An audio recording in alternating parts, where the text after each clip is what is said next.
Bem-vindo, aluno, bem-vinda, aluna. Eu sou o professor Marcos e esse é o nosso curso de hebraico bíblico. Na aula passada, nós falamos um pouco sobre o nifal, que é uma forma mais simples da voz passiva. E na aula de hoje, nós vamos falar um pouco de um tronco verbal, que é um tronco que tem uma relação com o calo, que a gente chama de piel. O piel seria a forma intensiva do calo. Pensando que o calo é uma forma ativa simples, então o piel é uma forma ativa intensiva.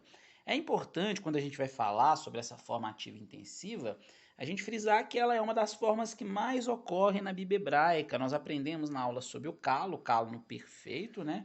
E nós vamos falar agora sobre o piel no perfeito, que o calo ele ocorre cerca de 68% das vezes que tem verbo dentro da Bíblia hebraica, esses verbos estão no tronco verbal calo.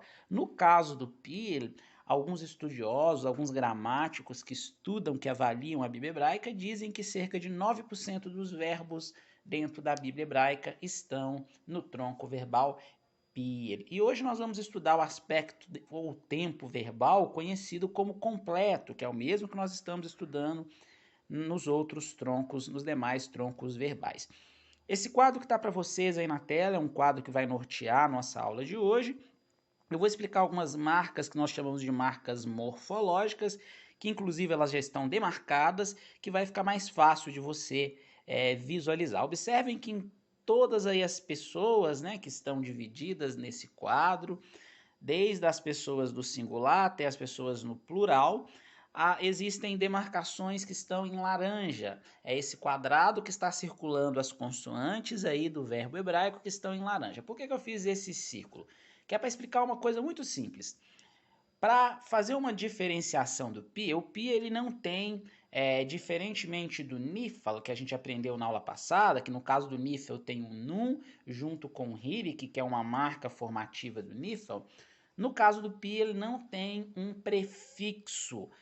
Mas apesar de não ter um prefixo, observe que eu até demarquei na cor vermelha os trechos de alguns pronomes pessoais que vão compor o sufixo do verbo no pi. Então, o pi é essa ação que nós chamamos de ação ativa intensiva. E quando nós pensamos, observem para vocês verem uma coisa interessante. No caso dessa primeira pessoa comum do singular. Primeira pessoa comum do singular, porque é comum tanto para masculino quanto para feminino, como nós dissemos em outras aulas. Observem que há uma demarcação, né, aí no kuf, que é a primeira consoante aí do katal, que seria o verbo matar, há uma demarcação nessa primeira consoante, esse quadrado que está circulando, e há uma demarcação na segunda consoante, o tet.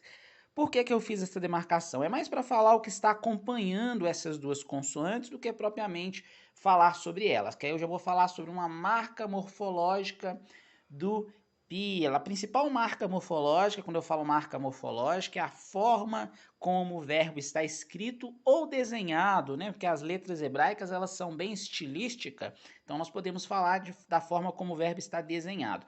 Existe um hirik, que é a consoante, que é o sinal vocálico, né? O sinal massorético, que alguns chamam de vogal, que é o hirik. Existem alguns gramáticos que chamam de hirik katon, mas nós vamos chamar apenas de hirik.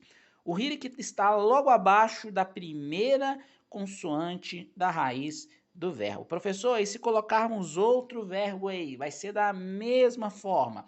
Embaixo da primeira consoante da raiz do verbo vai vir um hirik, como vocês podem observar nessa demarcação que está aí com essas duas consoantes que estão dentro desse quadradinho na cor alaranjada. Se vocês observarem a primeira pessoa comum do singular, a segunda pessoa masculino singular, a segunda feminino singular, até o final, na terceira comum do plural, vocês vão observar que existe um hirik logo embaixo da primeira consoante. A segunda marca morfológica, mas a mais importante é essa. Você olhou um verbo e viu que na primeira consoante da raiz existe um hirik, existe esse sinal massorético, é uma indicação que o verbo possa estar, provavelmente o verbo está nesse tronco verbal chamado de piel, essa ação ativa e intensiva.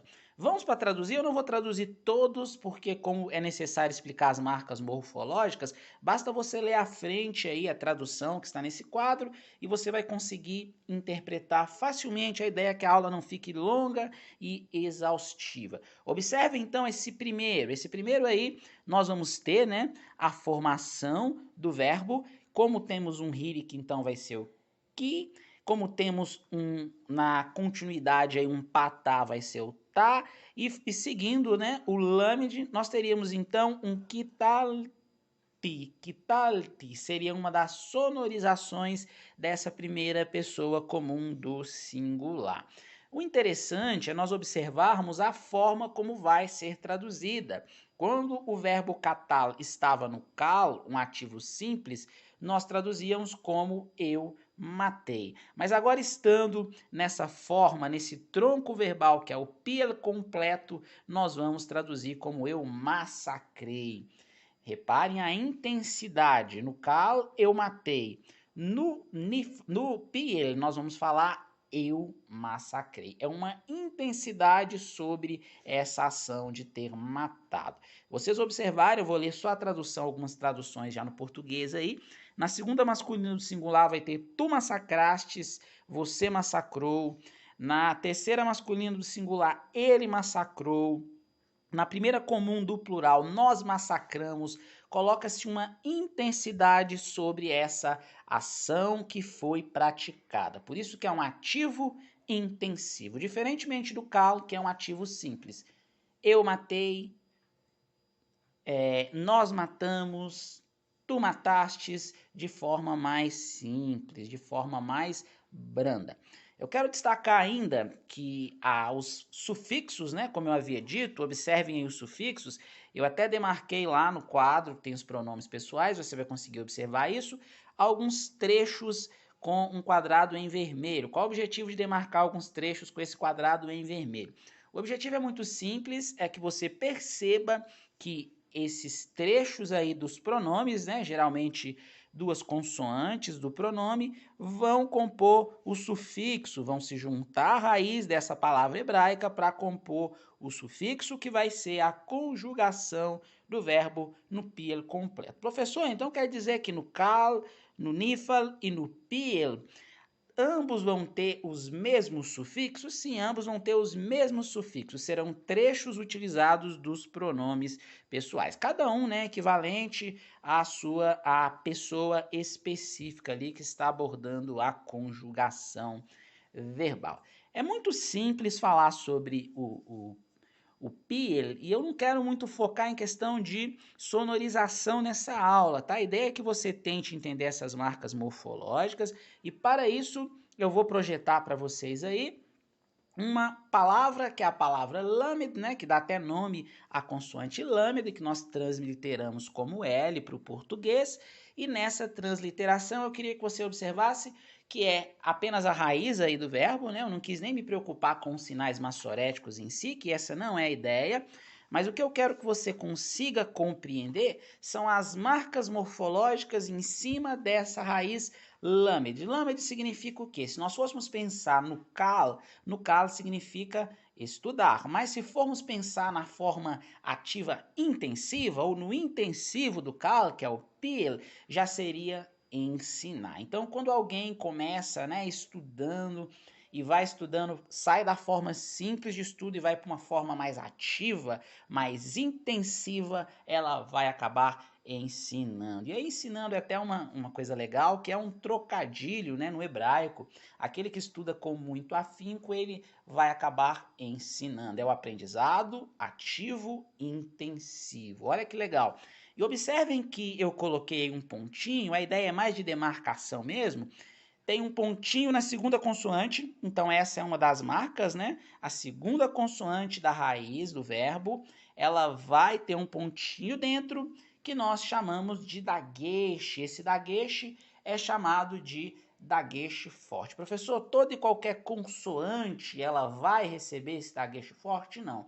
Exceto as guturais mais o resh, não irão receber esse dagueche forte. Se você não se lembra quais são as guturais, volta aí na playlist do curso de hebraico bíblico que temos uma aula sobre as guturais, aí você vai conseguir recordar. Então, todas as consoantes, exceto as guturais, elas irão receber esse pontinho dentro que nós chamamos de dagueche forte. Então, as duas marcas morfológicas para descobrirmos o pil completo, o pil no passado, as duas marcas são o hirik embaixo da primeira consoante da raiz, como é o caso aí desse exemplo que está para vocês aí agora projetado, do lamed, e logo embaixo logo dentro, né, da segunda consoante, quando ela não for uma gutural, vai vir um dagueche forte. Essa é a principal forma, a principal maneira de nós interpretarmos, né, quando um verbo está nesse tronco verbal conhecido como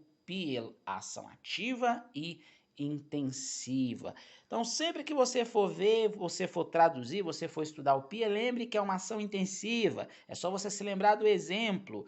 Se formos pensar no verbo matar, no cal seria eu matei, mas quando nós falamos dele no pil, é eu massacrei. Se formos pensar nesse verbo, da raiz aí, do lamed, se formos pensar nele no cal, seria eu estudei. Se formos pensar nele no pil, uma ação ativa intensiva, é eu ensinei. Na próxima aula nós vamos abordar a parte ou a voz passiva do PIL, que nós chamamos de PUL, é o passivo intensivo. Aguardo vocês.